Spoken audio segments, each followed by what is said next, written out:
The night Jeremiah Slater arrived late to the harvest dance of 1873, he had no idea that the only empty chair in the entire lantern-lit barn would change every single thing about the rest of his life. The town of Caldwell Creek, nestled in the rolling grasslands of southern Kansas, had been building toward this evening for the better part of 3 weeks. Every woman worth her salt had been stitching and pressing her finest dress since the first goldenrod leaves had begun to turn, and every man with a lick of social obligation had promised himself he would show up on time, washed and decent, with his boots blacked and his hat in his hands. Jeremiah Slater had made no such promise to himself, because Jeremiah Slater was the kind of man who believed time was a suggestion when cattle were involved. And on the evening of the 3rd Saturday of October, his prize heifer had chosen exactly the wrong moment to decide she was going to deliver her calf sideways in the mud behind the eastern fence. He had been elbow-deep in that fence line, with a lantern hanging from a post above him for nearly 2 hours before the calf finally arrived, wet and stubborn and alive, blinking up at the cool night air like it had all the time in the world. Jeremiah had looked down at himself afterward and understood clearly that he was covered in mud to his collar and smelled like the back end of a barn. He thought briefly about simply going home, about telling himself the dance was a fool's errand anyway, about pouring himself 3 fingers of whiskey and going to bed with one of the old farm almanacs his father had left behind. Instead, he stripped off his ruined shirt at the water pump behind the house, scrubbed himself raw with the bar of lye soap hanging on the nail, put on the only clean shirt he had left, which was a white cotton one with the top button missing, ran a wet comb through his dark hair until it lay mostly flat, pulled on his good boots, and started walking the half-mile into town. He was 31 years old. He had been running the Slater Ranch alone for 4 years since his father passed, and before that he had trailed cattle up from Texas twice, which was where he had learned that the world was both harder and more beautiful than any church sermon had ever adequately described.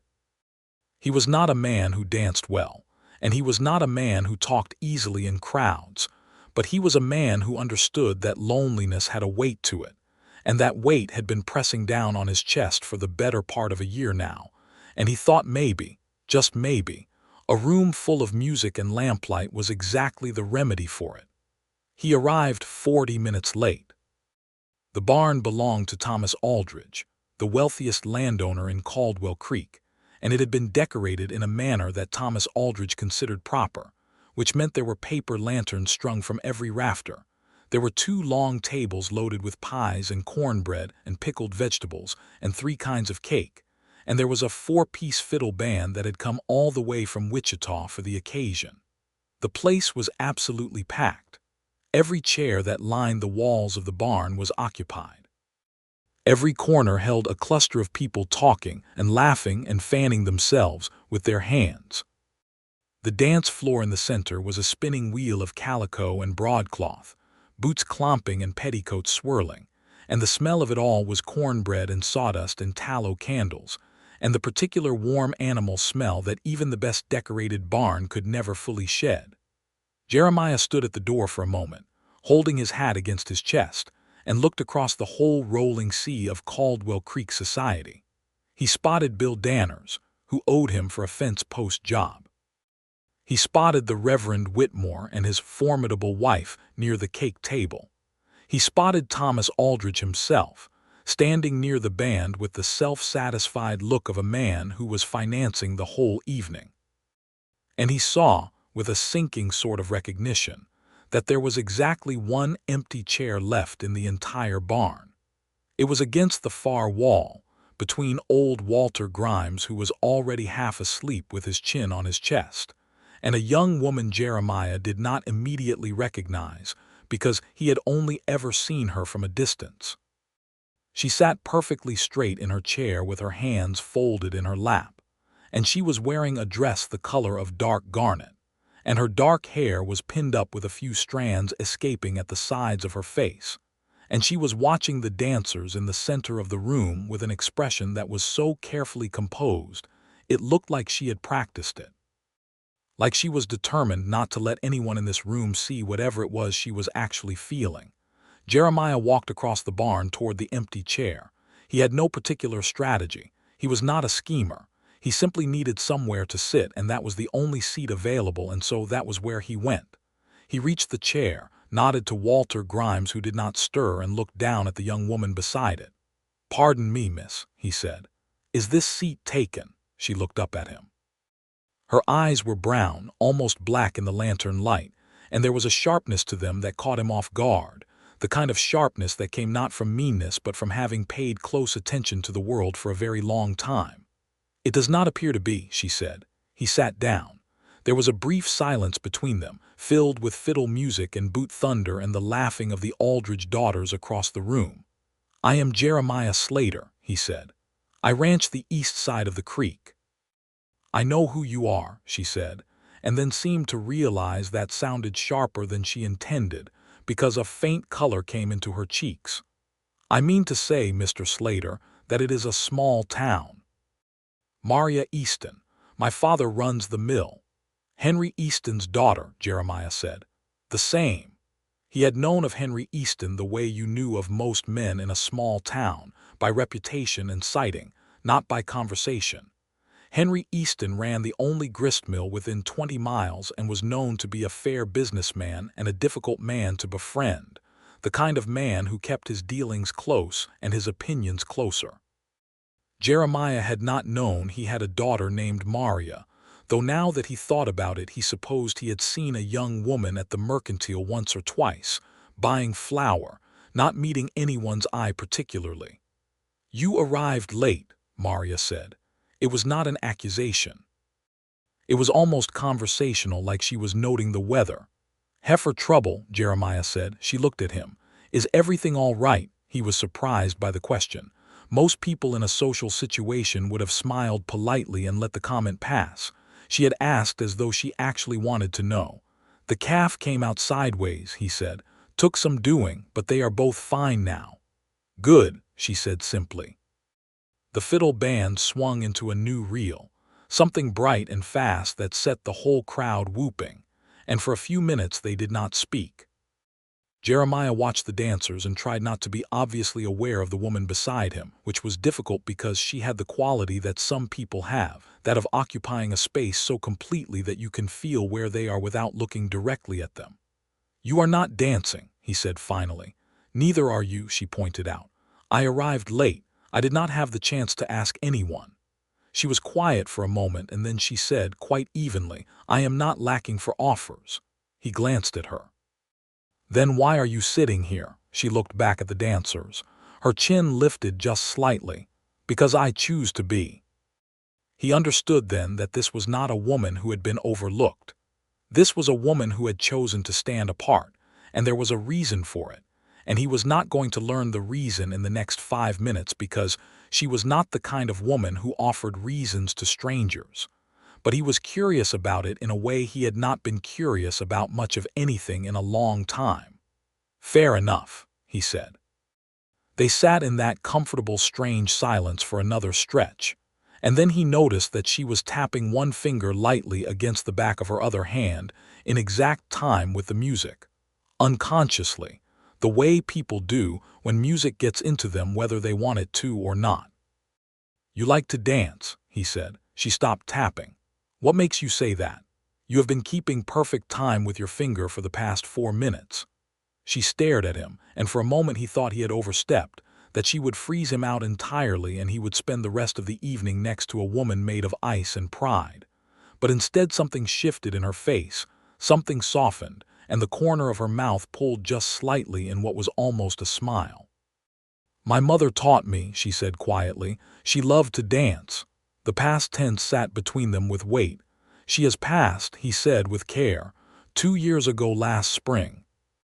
She said it with the particular steadiness of someone who has cried for that loss in private so many times that they have built a wall around the public version of it, a wall that holds, but you can see it for what it is if you know to look.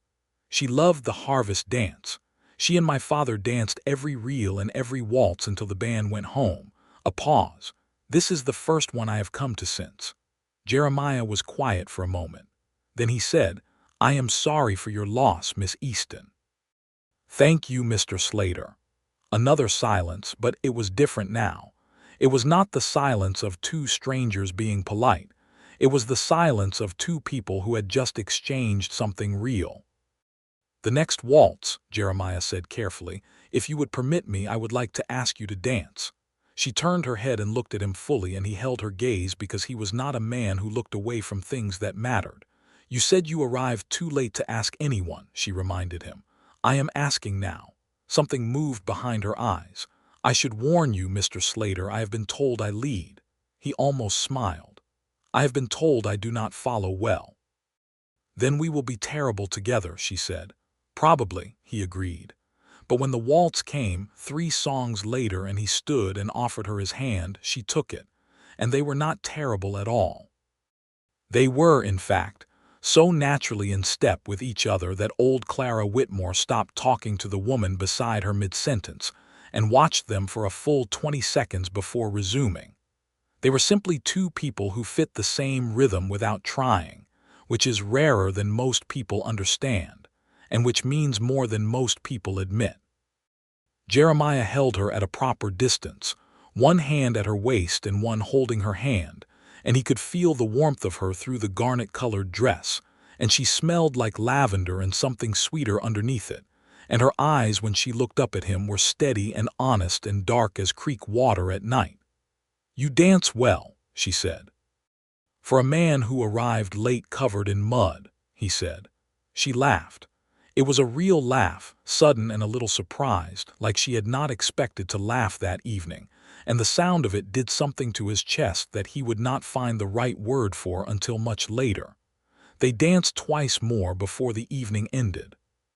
When the band packed up and the lanterns were blown out one by one, and the crowd broke apart into its smaller streams, heading for horses and wagons and the cool October dark, Jeremiah walked Maria Easton to the edge of the road where her father's wagon was waiting.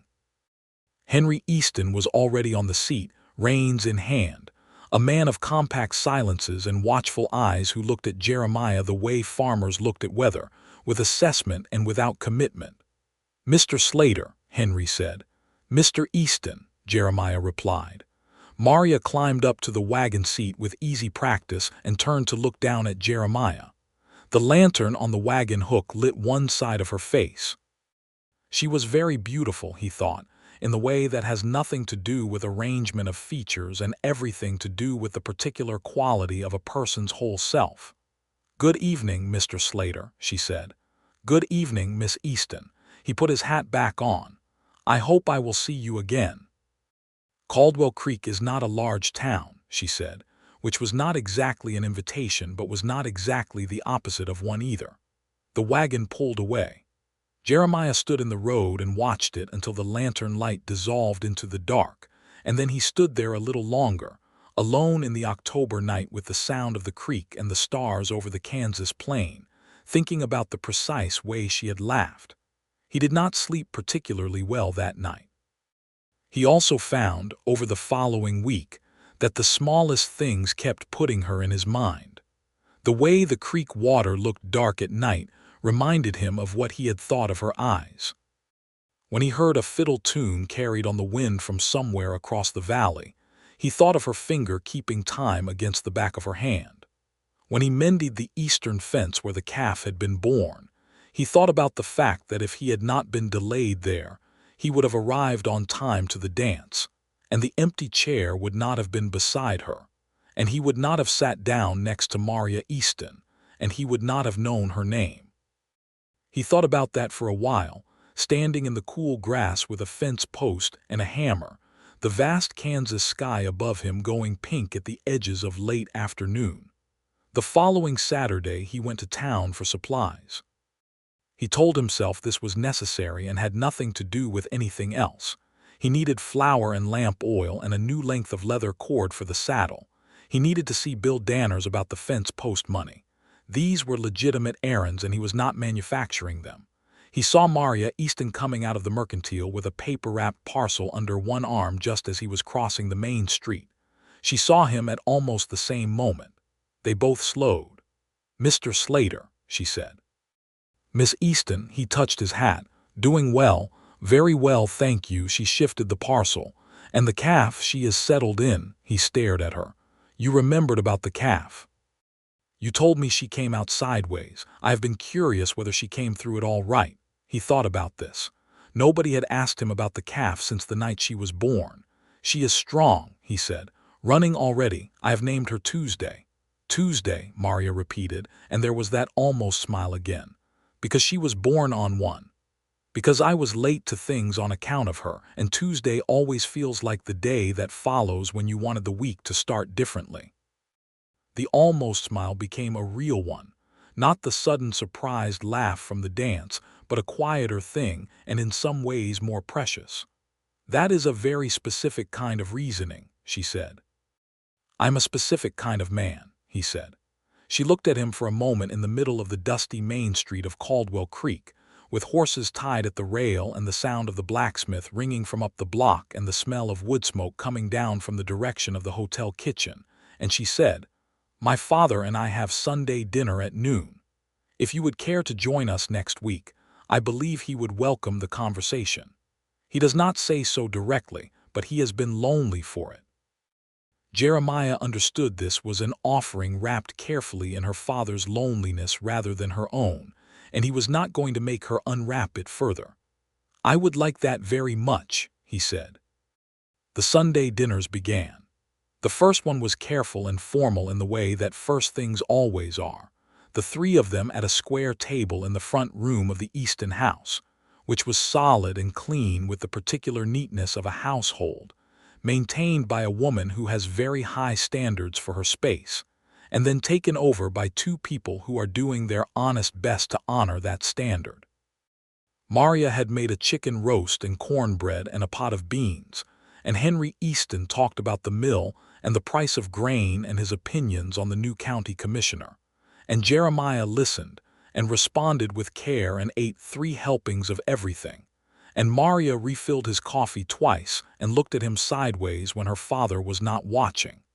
The second Sunday was easier. Henry asked Jeremiah about his father, and Jeremiah talked about the ranch in the way he rarely talked to anyone, about how his father had come out from Missouri with $50 and a mule and had built the whole thing from nothing, and about how the weight of that inheritance was both a pride and a burden. Henry nodded with the recognition of a man who understood the particular heaviness of being someone's legacy. "My Clara built this house with her own hands," Henry said, and his voice was steady but his eyes went somewhere else for a moment. "Well, with my hands and hers both, but she had the vision of it. She had very good taste," Maria said quietly, and Henry reached across the table and put his big rough hand over hers for a moment. Jeremiah watched that small gesture and felt something ache in his chest in the most gentle way possible.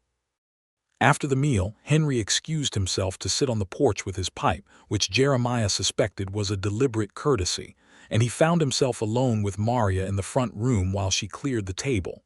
He stood and helped her, which she seemed to find surprising but not unwelcome. "You do not have to do that," she said. "My mother died when I was 11, he said. "After that my father and I kept house ourselves. I know how to clear a table." She paused with 2 plates in her hands and looked at him. "I did not know that," she said. "Most people do not." He picked up the serving dish. "Where does this go?" She showed him the kitchen, a small efficient room with copper pots hanging on hooks and a cast iron stove and a window that looked out over the yard where a vegetable garden had been put to bed for winter, the earth turned and bare. He set the dish on the counter and stood for a moment looking at the yard. "Your mother's garden?" he asked. "I keep it up," she said. "In the spring it is very fine. Tomatoes and beans and sweet peppers and a row of sunflowers along the fence because she loved them." "She sounds like someone worth knowing," Jeremiah said. Maria set the plates in the wash basin and was quiet for a moment. "She was the most alive person I have ever known.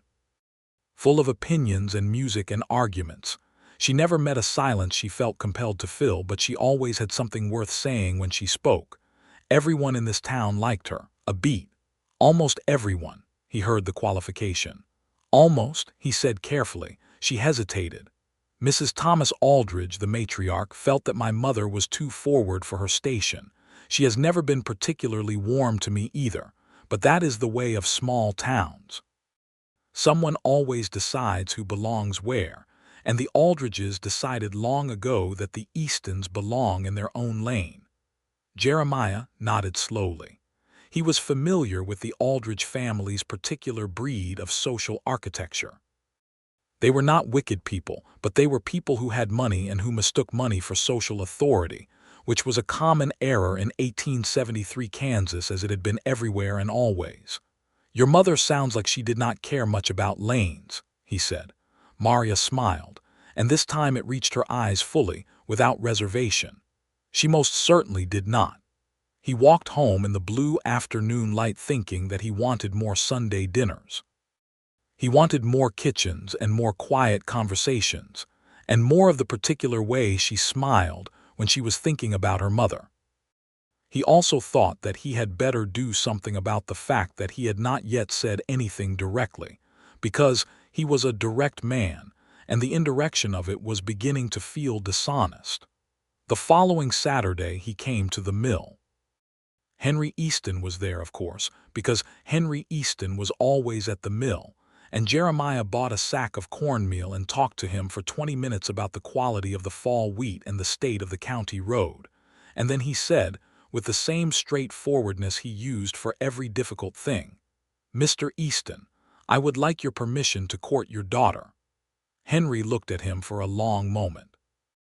The mill wheel turned outside, water over stone, the sound of it filling the space between them. "She is not a woman who does what she does not want to do," Henry said. "I know that," Jeremiah said. "She would need to agree herself. I would not have it any other way." Another long look. Henry Easton was not an easy man to read, but Jeremiah held his gaze and waited because the waiting was necessary, and he understood that. "You are a straight man," Henry said at last. "Straight and fair.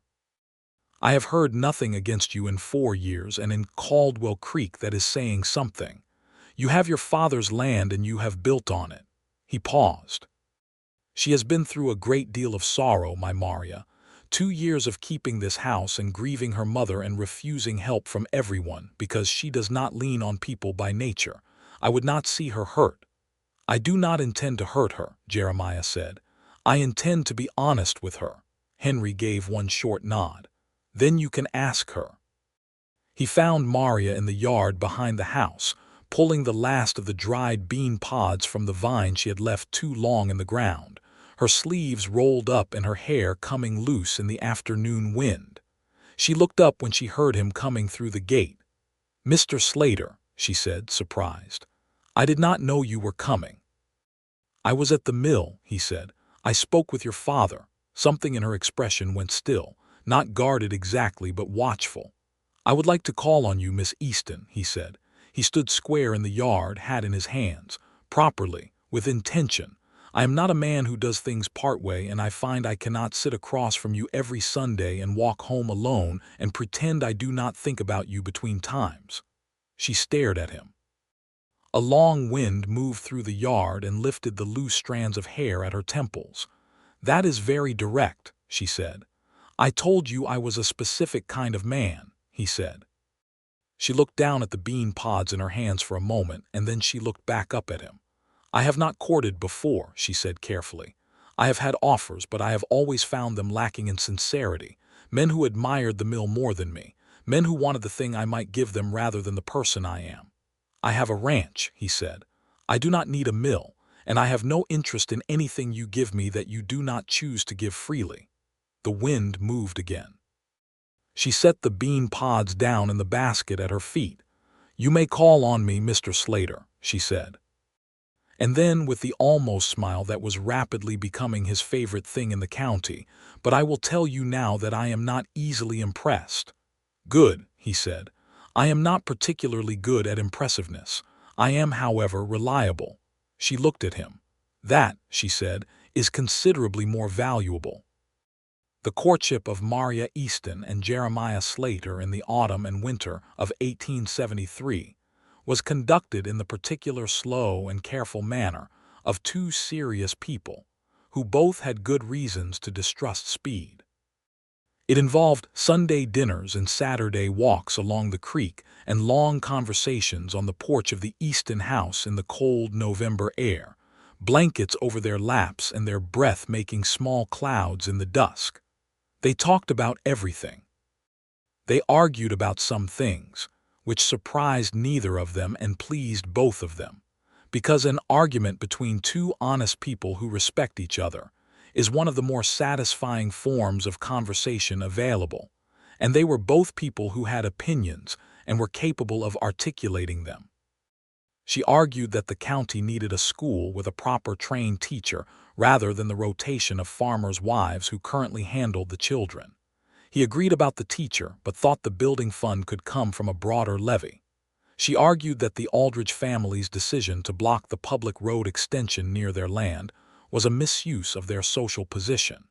He agreed completely, and in fact had been planning to attend the next town meeting to say exactly that. They agreed about most things. The things they did not agree about, they talked around carefully, with curiosity rather than contempt, which is the only way disagreement can be productive.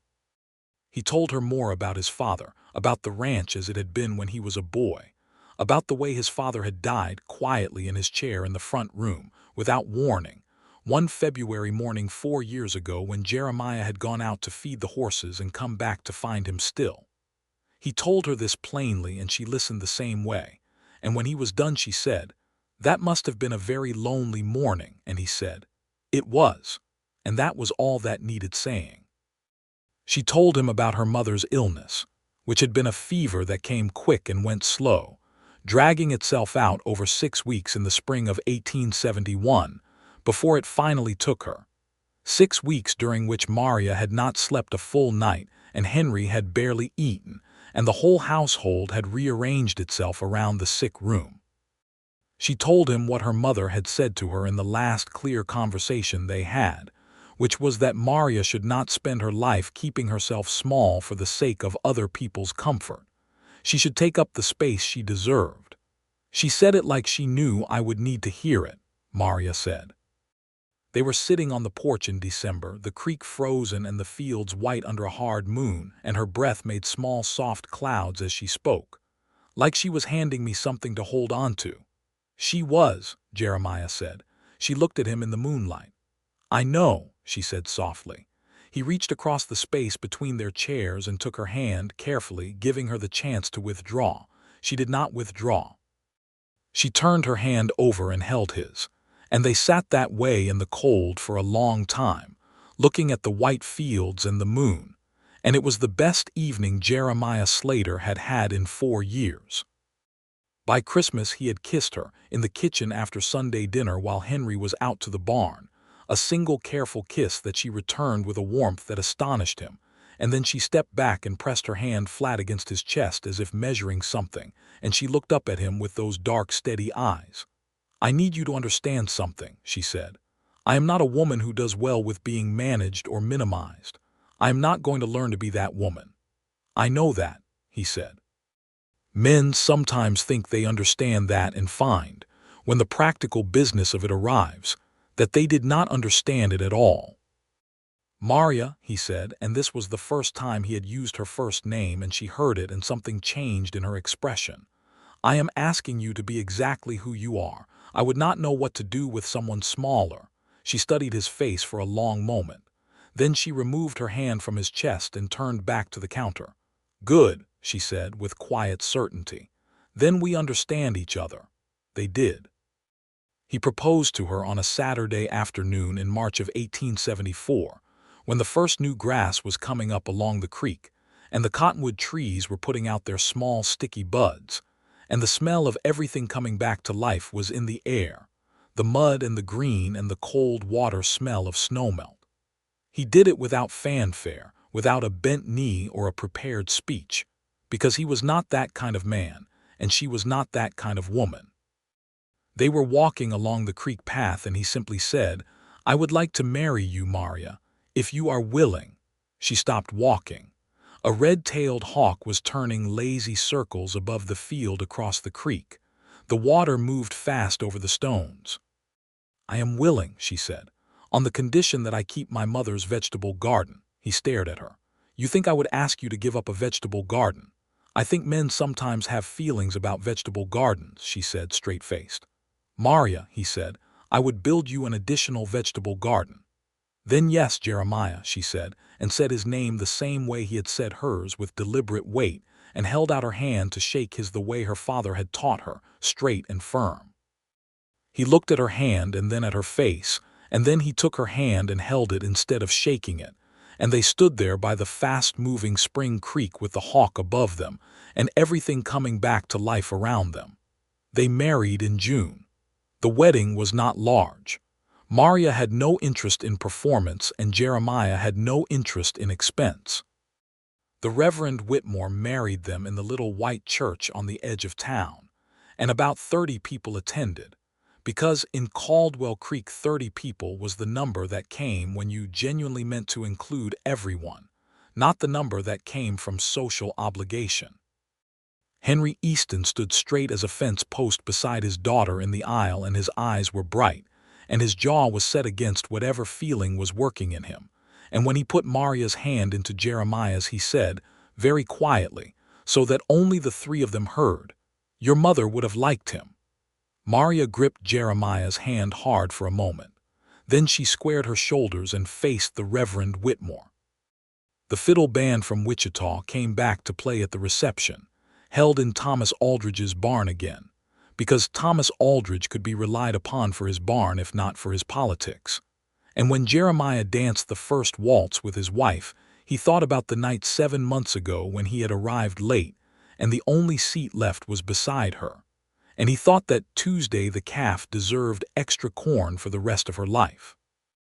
They moved into the Slater ranch together in June, which required a considerable rearrangement that Maria approached with the same practical energy she brought to everything. She brought her mother's good quilts and her mother's copper pots and her mother's rocker from the porch, and she transplanted 3 of the sunflowers from the Easton yard to the fence line along the ranch house. And within 2 weeks, the place looked different in a way that was entirely good, fuller somehow. The particular fullness of a house that now contained more than one person's life. Henry Easton, alone at the mill house, was the thing that worried Jeremiah, but he saw quickly that it was not going to be the problem he feared. Maria went to Sunday dinner with her father every week without fail. Jeremiah came most weeks. And within the first month it was apparent that Henry, left entirely to himself, was going to be all right, because Henry Easton was a man who had built himself a life out of work, and the mill gave him enough of it. And because, on the second Sunday of July, entirely without planning or announcement, Henry Easton began walking to church on Sunday mornings and sitting next to Eleanor Graves, the widowed schoolteacher who had moved to Caldwell Creek the previous year. And by September they were keeping company, and the whole thing resolved itself with the neat efficiency of 2 middle-aged people who both knew their own minds and had no time for prolonged uncertainty. Maria's response when she realized what was happening was a long, contemplative silence followed by, "She seems like someone my mother would have liked." "Is that your test for everyone?" Jeremiah asked. She considered this. "Yes," she said. "I think it might be." "Do I pass?" he said. She looked at him across the kitchen, where he was sitting at the table with the ranch account spread in front of him, his reading glasses pushed up on his nose, his dark hair slightly disheveled. She looked at him the way you look at something you have chosen fully, with open eyes and without regret. "You passed the test the night you asked about the calf," she said. He was so startled that he knocked the account book off the table. Life on the Slater ranch fell into rhythms that suited them both. They were both early risers. They were both people who worked with their hands and were comfortable in silence. They disagreed, occasionally, with the direct force of 2 people who did not suppress what they thought, but they had established early and held to through practice the principle that an argument was not a disaster and was not a sign that something was broken, but simply a moment requiring the same patience and honesty they brought to every other thing. They disagreed, for instance, about the Aldridge Road. The Aldridge family had been blocking access to the extension of the county road for 2 years on the grounds that it crossed a corner of their property, a corner that Thomas Aldridge used for precisely nothing. Jeremiah attended the town meeting in August of 1874 and said so clearly and with full attribution, while Thomas Aldridge sat at the council table with his thick red face going slightly redder. The road got extended. Thomas Aldridge held no lasting grudge, because Tom Aldridge was fundamentally a reasonable man who simply needed someone to push back occasionally. But his wife Margaret Aldridge gave Maria a very cool look at the next church social that Maria returned with complete serenity. "She is trying to make you feel small," Jeremiah said afterward.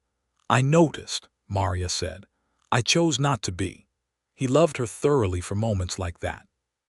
The summer settled into fall, their first fall together on the ranch, and the harvest was better than the previous year.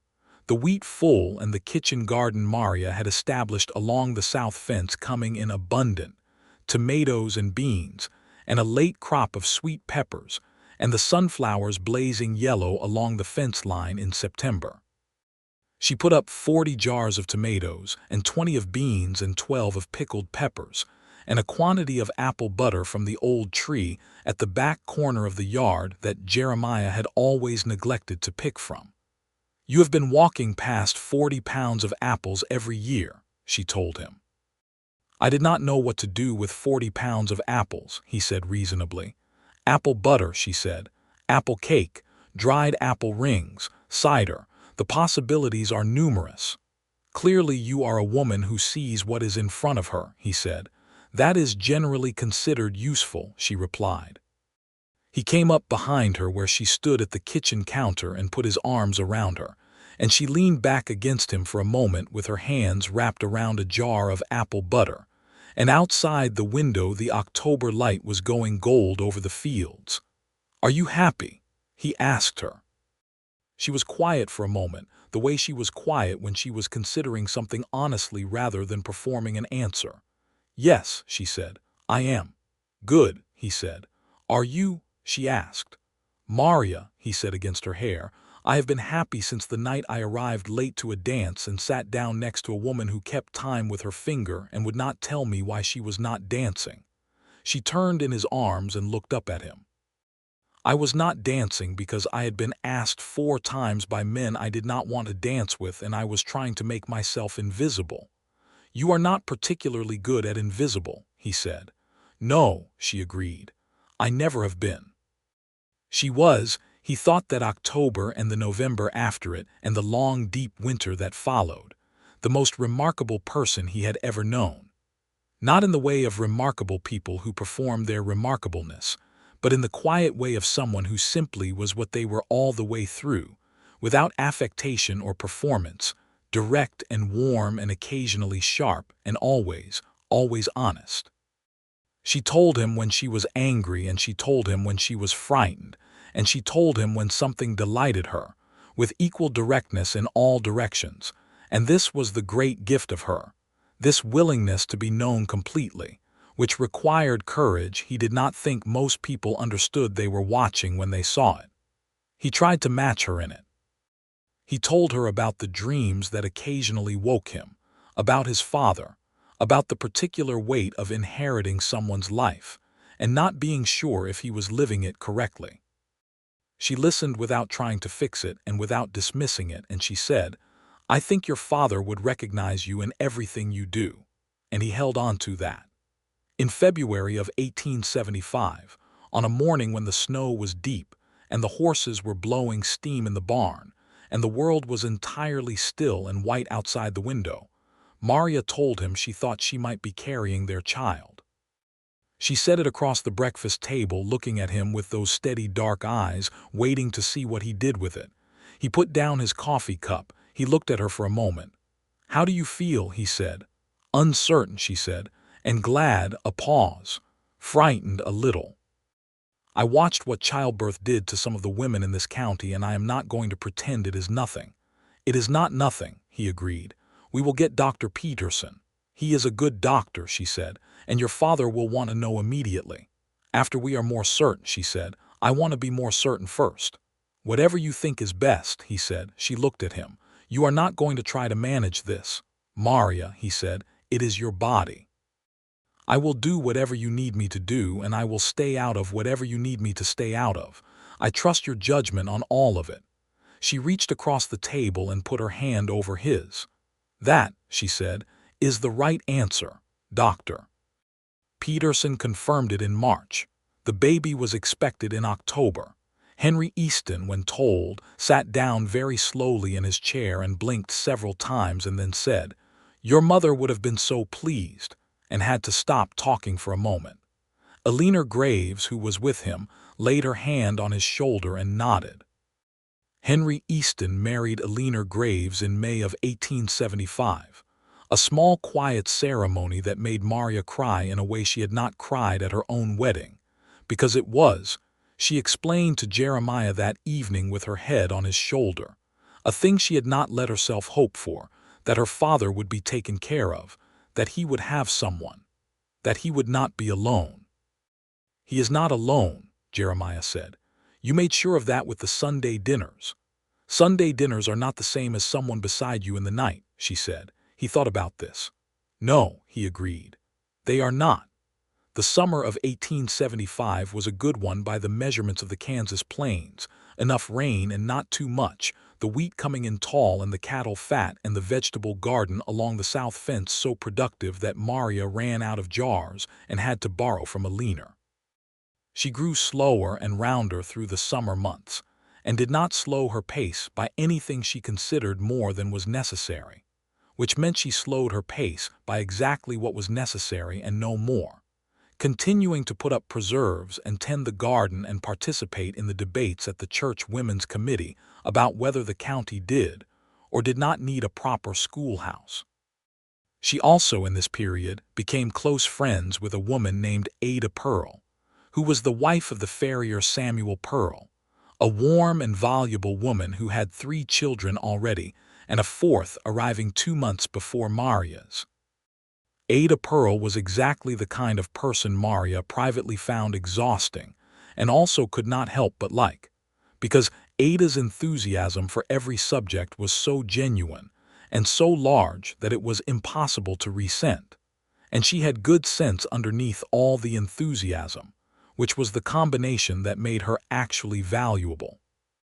They walked together on Tuesday mornings when weather permitted, along the creek road, and talked about their children with the particular frankness of women who have agreed to tell each other the truth. Are you frightened?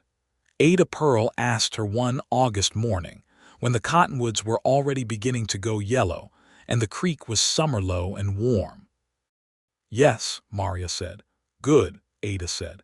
Anyone who is not frightened is not paying attention, but I will tell you that when they put that baby in your arms you will understand something you did not understand before, and it will make the fright worth it. What will I understand?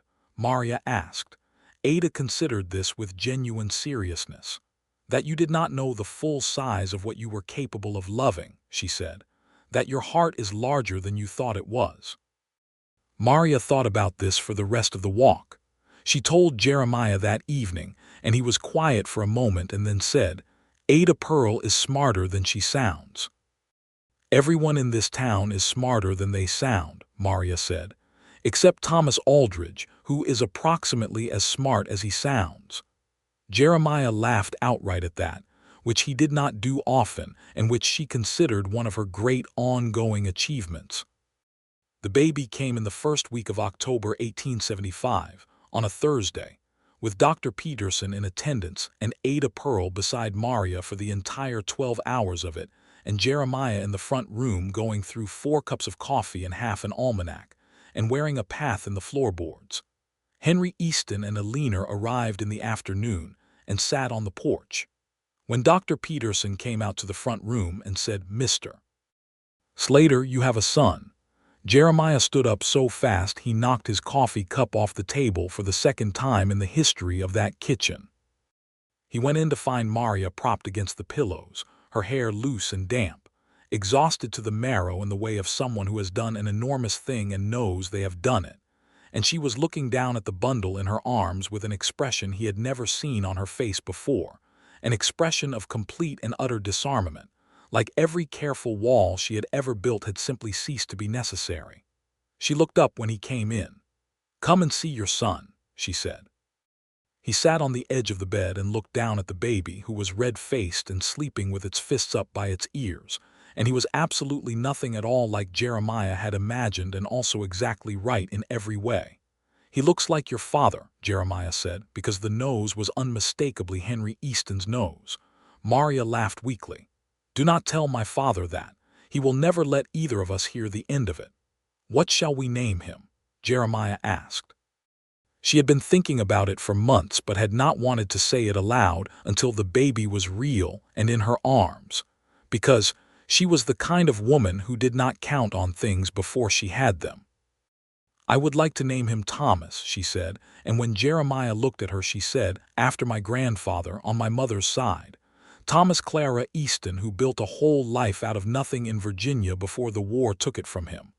"Thomas Slater," Jeremiah said. "Thomas Henry Slater," she said. "If you agree."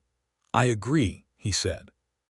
He put his arm around her shoulders, careful of the baby, and she leaned her head against him, and they sat together looking at Thomas Henry Slater, who slept on with complete indifference to the significance of the moment, as babies do.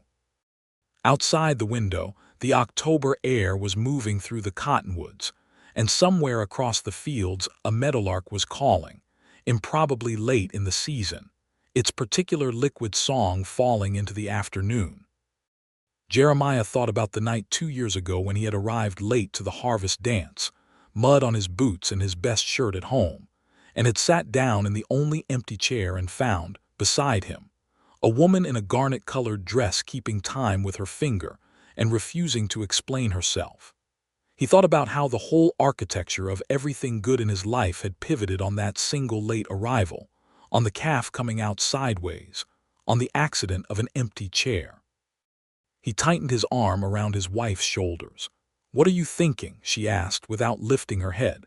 "About Tuesday," he said. She laughed, a soft, tired sound. "The calf. She is why I was late," he said. "She is why there was one seat left in the barn."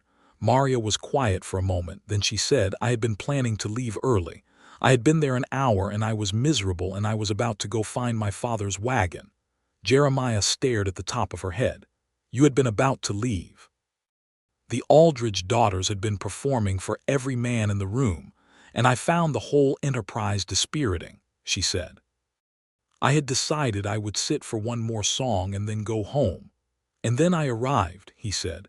"And then you arrived," she said, "and sat down beside me and asked about a calf." He sat with that for a moment. The meadowlark called again outside. Thomas Henry Slater breathed steadily in his mother's arms.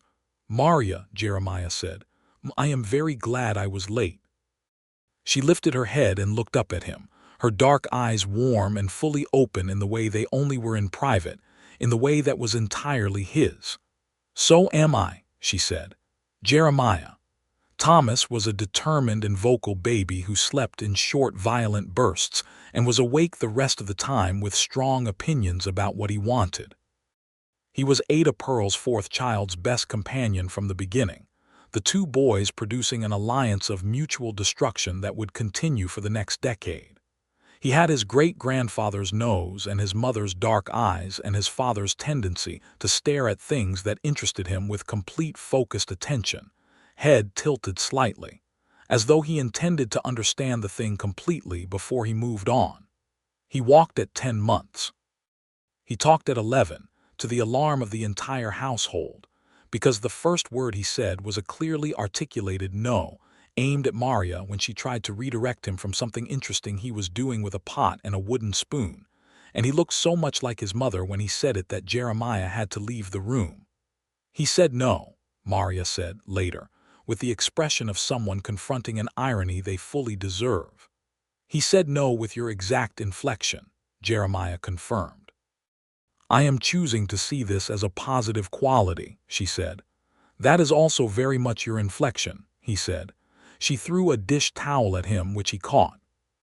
Henry Easton, who came out to the ranch on Sundays now instead of the other way around, bringing a leaner and occasionally a pie, took Thomas onto his lap from the time the boy was old enough to sit upright, and talked to him with the same plain seriousness he talked to everyone, which Thomas seemed to find entirely appropriate. He told Thomas about the mill and about grain prices, and about his grandfather Thomas Clara Easton's farm in Virginia, and Thomas listened with his head tilted and his dark eyes fixed, and nobody could be entirely sure how much of it went in. But something did, because at 3 years old Thomas Slater told everyone at Sunday dinner that he intended to build a mill when he grew up, and Henry Easton excused himself from the table briefly. The town of Caldwell Creek changed around them in those years, in ways that were sometimes good and sometimes not. The railroad came through in 1876, which brought commerce and noise and new faces, and a particular breed of men who came with the railroad, and stayed just long enough to cause trouble before moving on. Caldwell Creek had a brief and unpleasant season as a cattle trail terminus, with the associated disorder that the cattle drives brought, and Jeremiah found himself on the informal committee of established ranchers who worked with the new town marshal to keep the worst of the trouble from becoming something permanent. He was not a violent man, and he avoided violence wherever it could be avoided, but he was a large man and a calm one, and he could convey, without raising his voice or his hand, that a particular situation was going to resolve itself in a particular direction, and this was enough for most situations. The town marshal, a gruff and competent man named Gideon Cross who had come up from Texas with the railroad, respected it. Maria, for her part, continued to be exactly who she was in the face of a town that was shifting around them. She was present at every town meeting. She continued her friendship with Ada Pearl. She pressed the women's committee into funding and building the schoolhouse they had been arguing about for 3 years, by the simple method of presenting the committee with a complete financial plan that she had worked out herself and a list of 30 families who had already agreed to contribute, and asking the committee to make the motion. The schoolhouse opened in September 1876 with a trained teacher from Kansas City named Miss Caroline Holt, who was 23 and rigorous and slightly terrifying to the children, which Maria considered ideal. Thomas started school in 1880, at 5 years old, because he could already read, and Maria felt no obligation to wait for the conventional age. He went in on his first morning with his great-grandfather's nose and his father's careful attention and his mother's absolute determination, and Miss Holt, who had seen every kind of first-day child, said afterward that Thomas Slater had sat in his seat and looked around the room as though cataloging everything in it, and then had turned to her and said, "I am ready to begin," which was the most composed entrance she had encountered in her teaching career. "He is not a normal child," Maria told Jeremiah that evening. "He is exactly our child," Jeremiah said. "I know," she said. "That is what I mean." He laughed. Outside the window, the September evening was warm, the crickets loud, the sunflowers on the fence line going bronze at the edges. The second baby came in 1878. A girl this time, born in May on a blue sky morning when the whole world was flowering, easier than Thomas had been, arrived in 6 hours with Dr. Peterson and Ada Pearl in attendance, and Jeremiah, who had learned from the first time, only drinking 2 cups of coffee this time and reading the almanac with more genuine interest.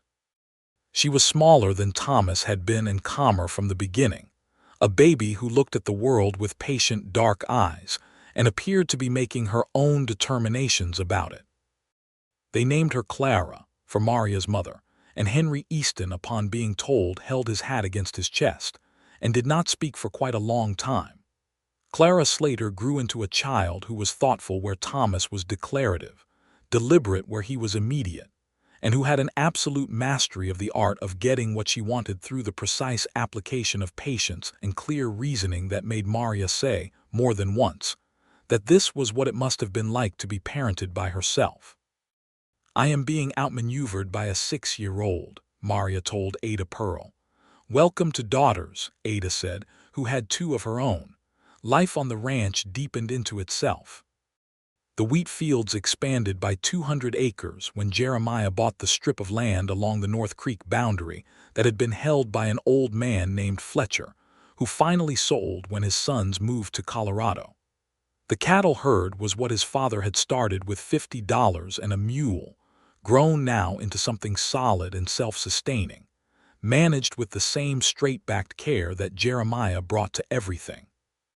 He hired 2 hands, brothers named Pete and Domingo Verla, who had come up from New Mexico territory with the cattle trails and stayed when the work proved steady and the employer proved honest.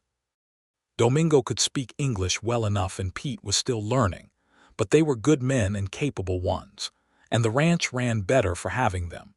And Maria, who fed them Sunday dinner whenever they were around, learned from Domingo some of what he remembered of his grandmother's recipes for dried chili and masa, and incorporated them into the ranch kitchen with the efficient pleasure she brought to any new useful information.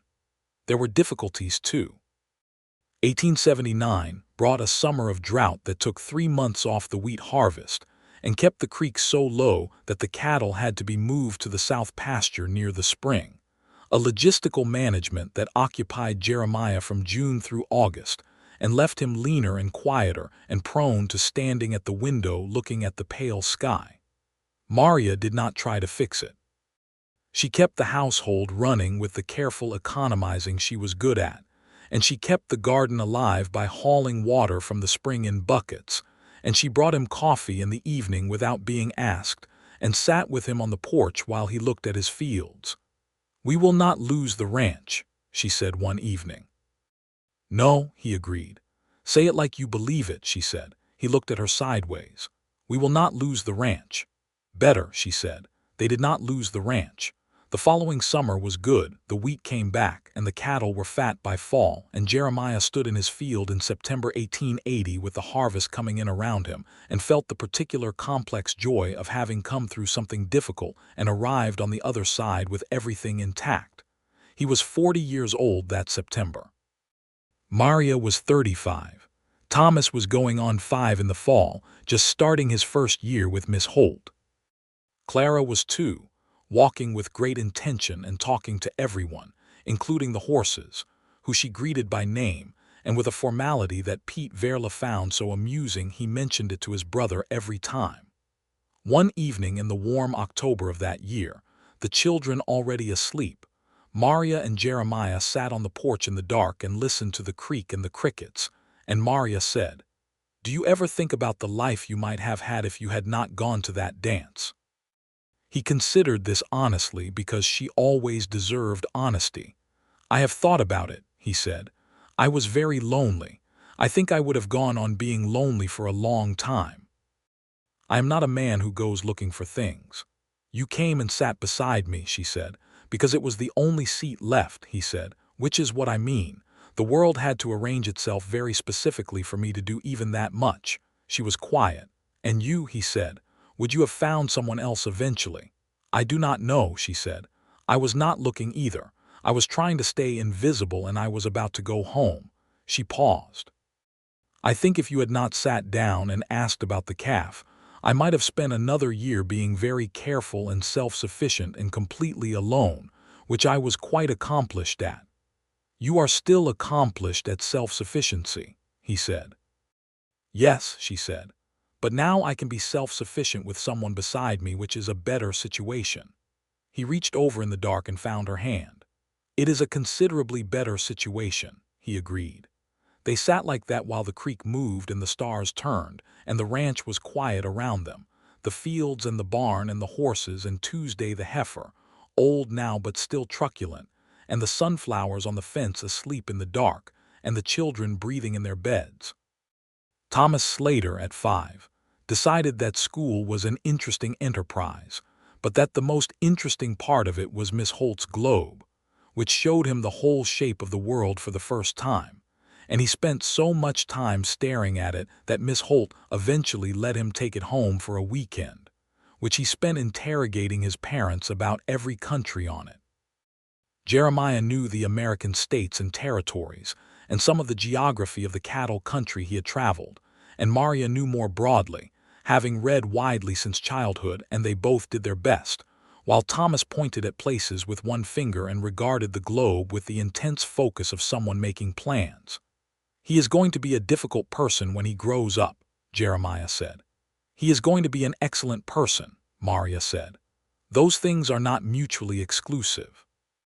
Clara, at 2 and then 3 and then 4, was the opposite kind of child, not less intelligent but less urgent about it, content to watch and consider and arrive at her conclusions on her own schedule.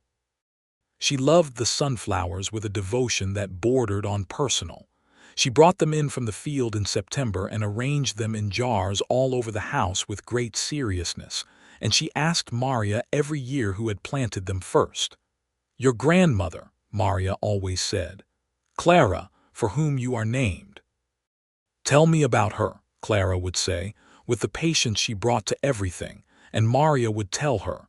A different piece of the story each time, the music and the arguments and the opinions and the dancing, and Clara would listen with her dark eyes steady, and when the story was done she would nod once, with a gravity that was entirely her own. Henry Easton's health began to decline in 1882.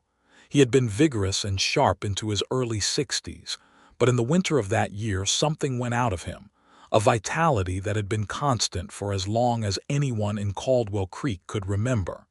He did not become suddenly ill. He simply became slower, thinner, more tired at the end of the day. Eleanor managed the mill accounts while he managed as much of the physical work as he could, and the Slater family came to the mill house more and more often, Thomas in particular taking it upon himself to sit with his grandfather on Sunday afternoons and talk about the mill, which Henry found more restorative than any medicine. "That boy is good for him," Eleanor told Maria one afternoon in the kitchen. "He is very like my grandfather," Maria said, "the one Thomas is named for, steady and serious and devoted to what he has chosen." "What did your grandfather choose?" Eleanor asked. "His land," Maria said. "His family, the work of building something from nothing." Eleanor nodded. "That is a good set of things to choose." Henry Easton died in April of 1883, quietly in his chair on the porch of the mill house, on a spring morning when the cottonwoods were budding, and the mill wheel was turning with the spring melt, the sound of it filling the yard. He went the same way his wife had said he would go, Eleanor said, meaning that he went without complaint and without drama and facing forward, which was the only way Henry Easton had ever done anything. Jeremiah drove the wagon to fetch Maria when Eleanor sent word, and he found her already calm, the kind of calm that comes when you have been preparing yourself for something you knew was coming, and the thing has finally come, and the preparing has done its work. She wept that night in bed quietly, and he held her and did not say anything, because there was nothing to say that was adequate, and he knew that, and she would not have wanted anything inadequate. In the morning she got up and made breakfast and told Thomas and Clara that their grandfather had gone to be with his first wife, their grandmother Clara, and Thomas asked 2 careful questions and then went quiet. Clara put down her spoon and was still for a moment and then said, "Did he know we loved him?" "He knew," Maria said firmly. "Good," Clara said and picked up her spoon again. Henry left the mill to Maria as she was his only child. She and Jeremiah discussed it for 2 evenings and decided to keep it operating, with a hired miller who had worked alongside Henry for the last 3 years and knew the machinery. The mill income supplemented the ranch in the lean years and was not needed in the good ones, and Maria took it as the stewardship her father had intended, which was exactly that, a thing to be maintained and passed on, not cashed out. Eleanor Graves Easton remained in Caldwell Creek and continued to teach at the school until 1887, when her own health made it impractical, at which point she moved to live with her daughter in Topeka, with a departure that included a very long hug from Maria and a handshake from Jeremiah, and a solemn promise from Thomas that he would write, which he kept. The children grew. Thomas Slater at 10 was already taller than most of his classmates, with his father's dark hair and his great-grandfather's nose, and a mind that moved through problems like water through rock, finding every crack and going through it. He was not the easiest child in the world, because he had his mother's intolerance for imprecision and his father's stubbornness. But he was a fair and honest boy who was liked by the other children and trusted by the adults who knew him, and who could fix a broken fence post at 8 and discuss the geology of the Kansas plains at 9, because he read everything available to him with a thorough, indiscriminate hunger. Clara at 7 was patient and warm, and had inherited her grandmother's gift for music without having been consciously taught, picking out tunes on the old piano that Henry had given them at some early point in their marriage, by ear, with a natural accuracy that made people stop what they were doing. She was also, as she grew, increasingly her mother's daughter in the way of seeing what was in front of her, clear-eyed and without pretension, which combined with her natural warmth to make her a person people tended to trust on instinct. The third baby came in 1884. Another boy, born in the August heat, a summer child who arrived complaining and kept it up. They named him Daniel, after no one in particular but because it suited him, because he was from the first a boy who seemed to require the kind of name that was solid all the way through with nothing extra.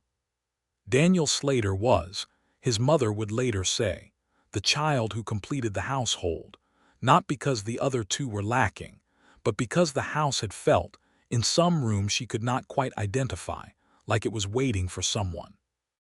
Daniel was the child who loved the horses with a simplicity that had nothing analytical about it, who spent his first years at the fence watching the horses with his arms hooked over the rail, and who at 4, when Pete Verla picked him up and set him on the oldest, gentlest horse in the barn, went completely still with a happiness so complete it was visible from across the yard. That one, Domingo told Jeremiah that evening, will be a rider. He will be several things, Jeremiah said. He has time. The years deepened. The town of Caldwell Creek settled into itself as the wildest years of the frontier began to subside. The cattle drives that had brought disorder along with commerce had moved further west, and then mostly north as the railroad extended, and the trail system changed.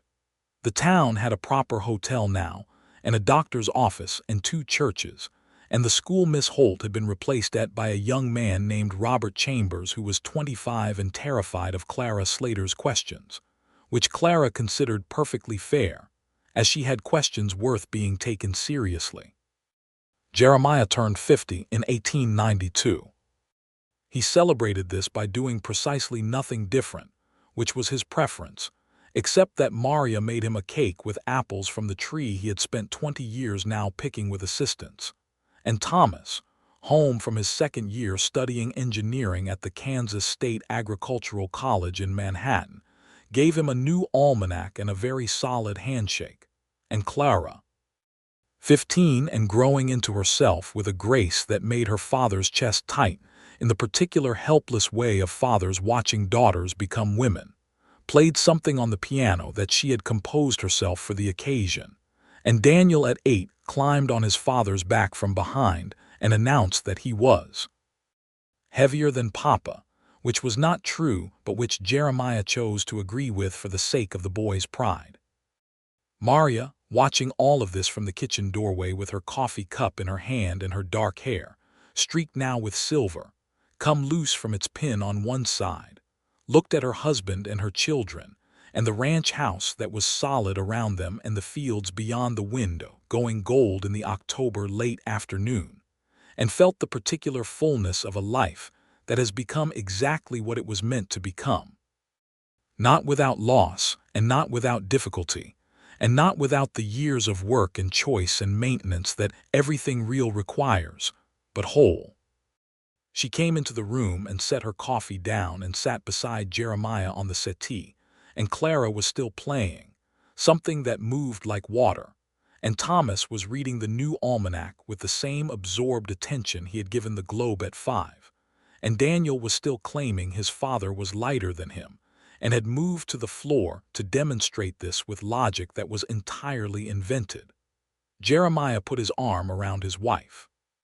She leaned into him, into the solid, familiar warmth of him, the man who had arrived late to a dance 19 years ago and sat down beside her in the only empty chair and asked about a calf. "Happy birthday," she said quietly, for only him. "Yes," he agreed. "It is." The autumn of 1894 brought Thomas home from college with his engineering degree and his plans for a land management system he had been designing for 2 years that he believed would increase the ranch's productivity by 20% without additional investment, and also with a young woman named Frances, who was the daughter of a professor in Manhattan and who had, Thomas explained with the slightly formal manner he defaulted to when covering something important, agreed to marry him. Frances was 22 to Thomas's 19, small and quick with an accent that was Kansas City rather than frontier and a directness that met Maria's own and held it without flinching. And Maria liked her inside of 15 minutes, which she told Jeremiah that evening. "What gave it away?" he asked. "She argued with Thomas at the dinner table about the land management plan," Maria said. "She had a better calculation than he did for the water usage in the eastern fields, and she said so without preamble. He listened."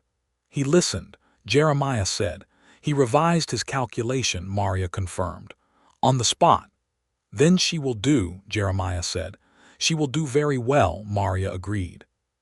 Thomas and Frances married in the spring of 1895 at the church in Caldwell Creek, a ceremony that was somewhat larger than Thomas would have preferred, but somewhat smaller than Frances's mother had hoped for, a compromise that suggested they had the right equipment for a marriage.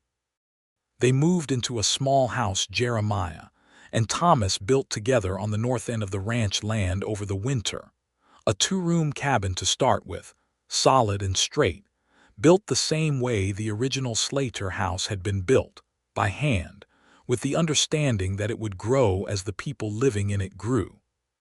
Clara at 18 was, as Jeremiah had been half afraid of and wholly unsurprised by, not short of admirers.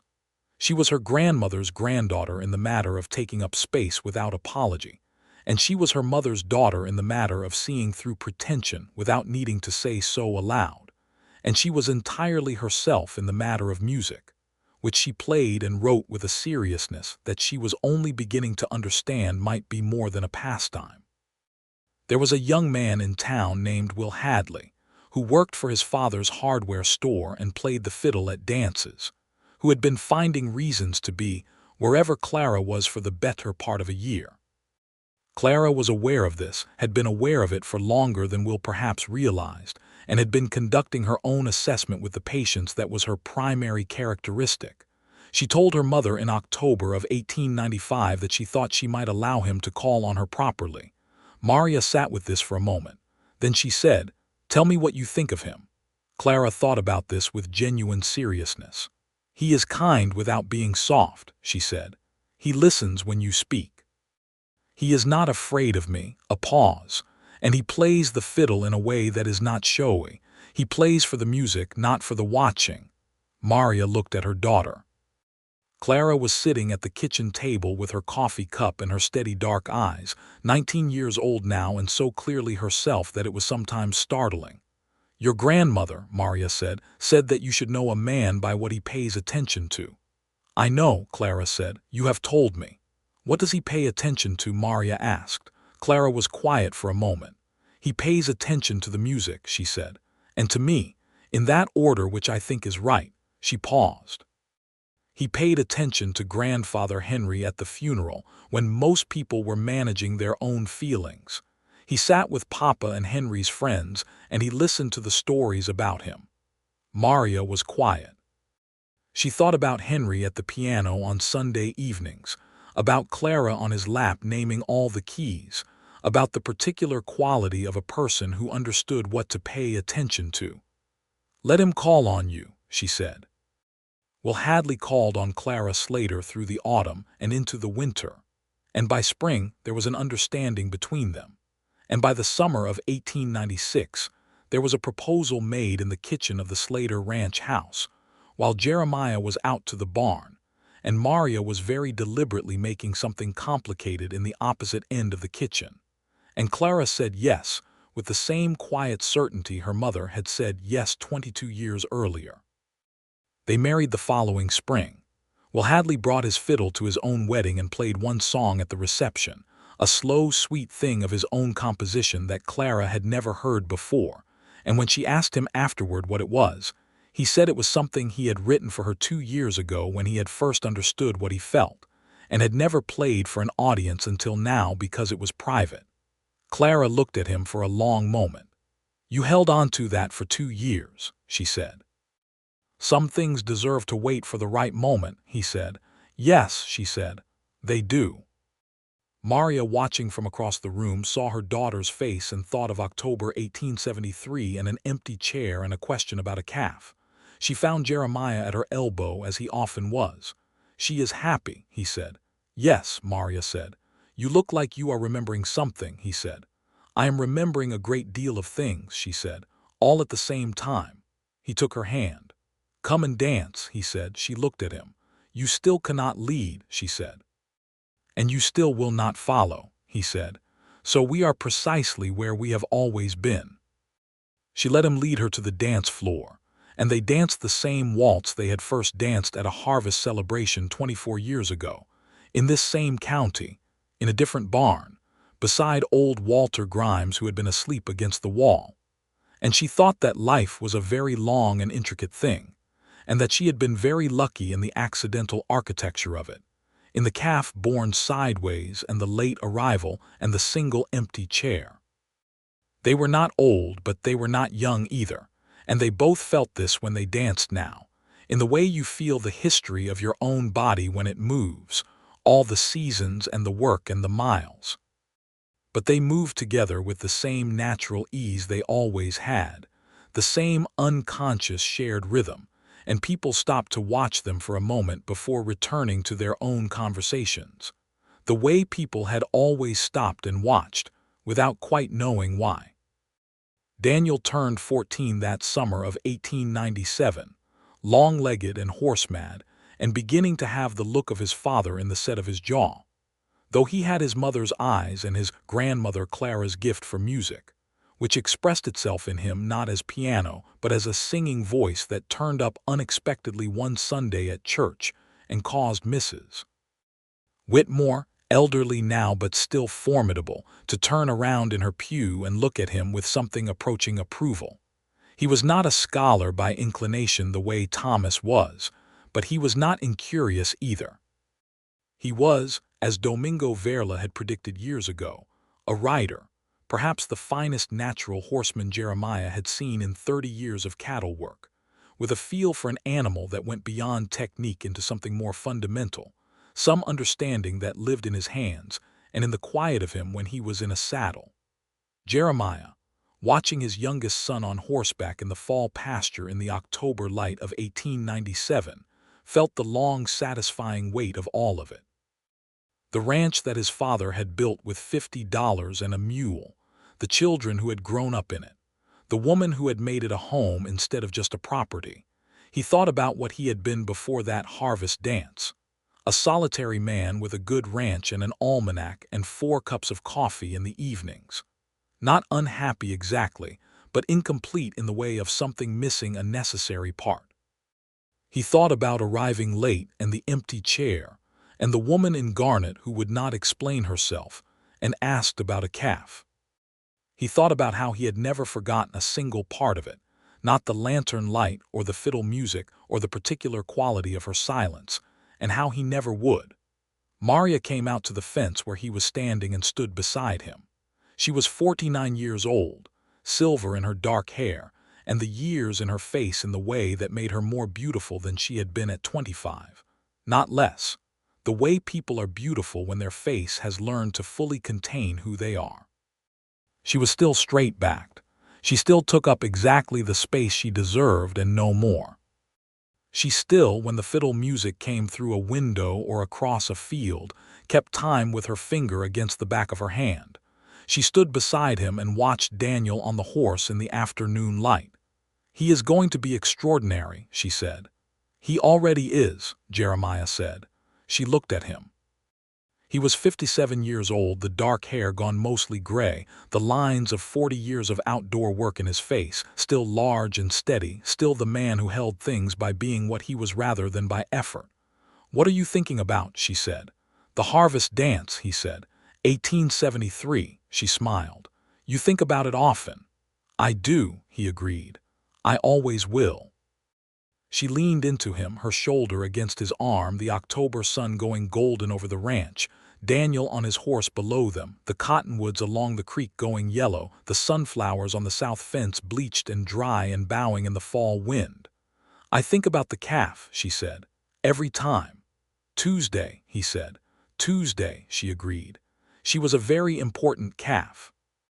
He put his arm around her, and she put her arm around his waist, and they stood at the fence in the October light, and watched their youngest son on horseback in the field below.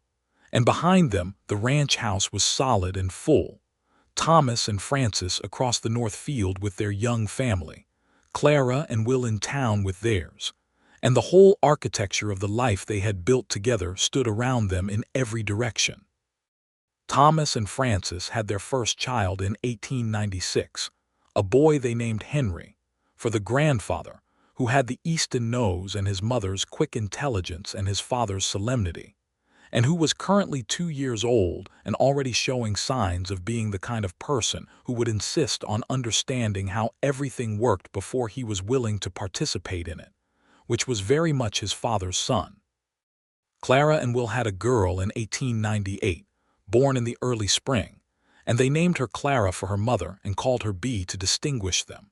And Bee Hadley came into the world with the serene competence of someone who had been here before and knew how it worked. And her grandfather Jeremiah held her in the first week of her life, and felt the particular vertiginous wonder of holding a new person who did not yet know what they were going to become. He was 58. He had not thought, at 31 and late to a dance and covered in mud, that he would have any of this. He had thought, at his most honest, that the ranch would be his whole life, and that it would be a good life and probably a solitary one. He had not thought about daughters and grandchildren and Sunday dinners and kitchen arguments and dancing at weddings and apple butter on the counter and sunflowers on the fence. He had not thought about Maria Easton.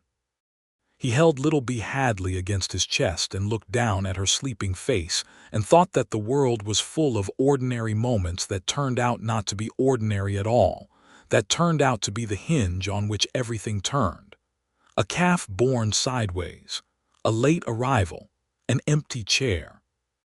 The October of 1901 was the last harvest dance that Jeremiah and Maria attended as a couple without at least one child or grandchild in tow. And they danced every waltz, which was the first time they had managed that since their early years, because the children were old enough to manage themselves, and Henry the grandchild was old enough to be left with Thomas for an evening. They went together in the wagon in the October night, dressed in their good things, and the barn was full of lanterns and fiddle music and the smell of cornbread and autumn. And the whole thing was exactly what it had been 28 years ago, and also completely different, because they were different, and the world was different, and everything that had happened was in them now. Jeremiah arrived on time. He noted this to Maria as they came through the barn door. She laughed, the real sudden laugh that he had been hearing for 28 years, and that still got him every time. "There is no empty chair to sit in anyway," she said, because the barn was full. "I would look for you in a full room," he said. She looked at him. "I know you would," she said. They danced.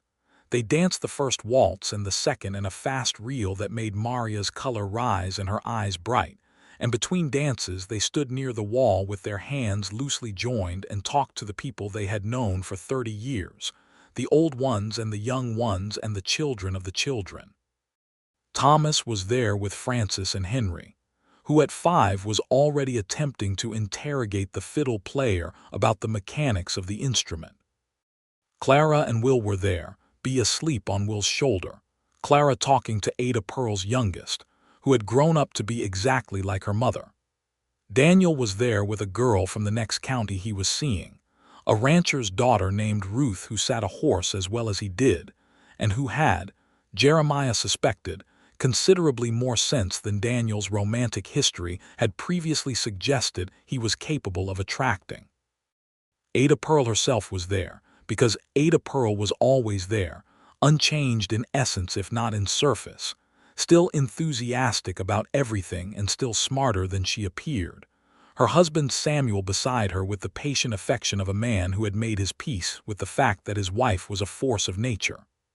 Old Walter Grimes had passed years ago, and Reverend Whitmore, and Thomas Aldridge, replaced by a son who was more reasonable about county roads. Miss Caroline Holt had married and moved to Wichita. Gideon Cross, the town marshal, had moved on west. Dr. Peterson had trained a younger doctor who had taken over his practice and who had delivered B. Hadley and Henry Slater.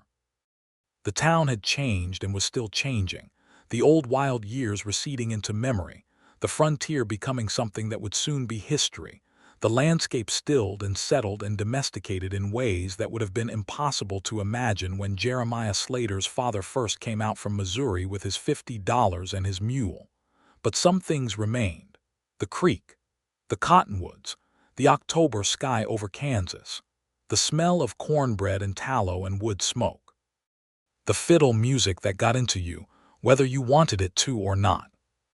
Late in the evening, when the band slowed to a final waltz and the crowd thinned toward the doors, Jeremiah and Maria were on the dance floor still, the way they had been at their daughter's wedding and their son's wedding and every harvest dance they had been to together since the first one, moving with the easy, unhurried rhythm of two people who have shared the same rhythm for so long it has become the rhythm of their breathing.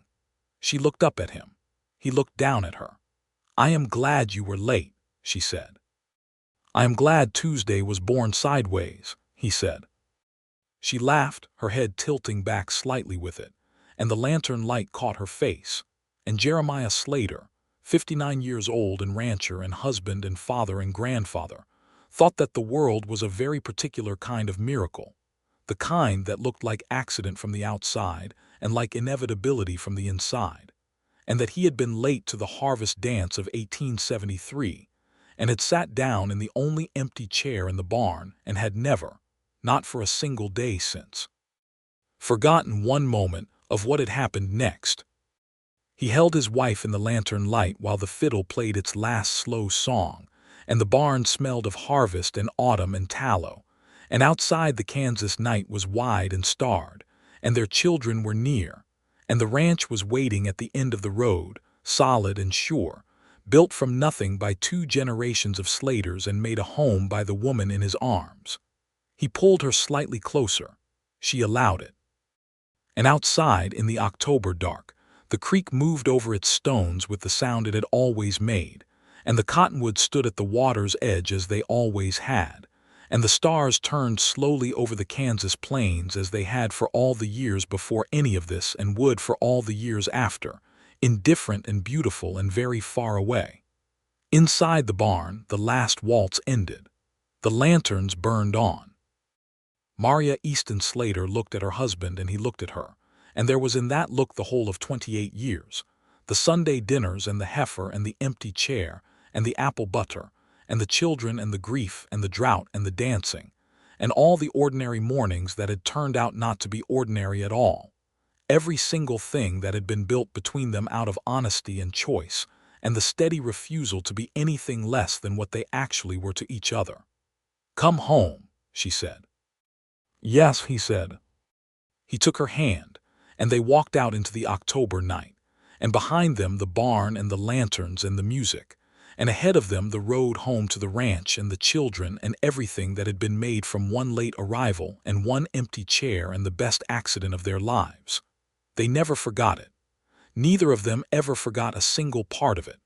And they were, all the way to the end of their long and particular and well-loved lives, glad.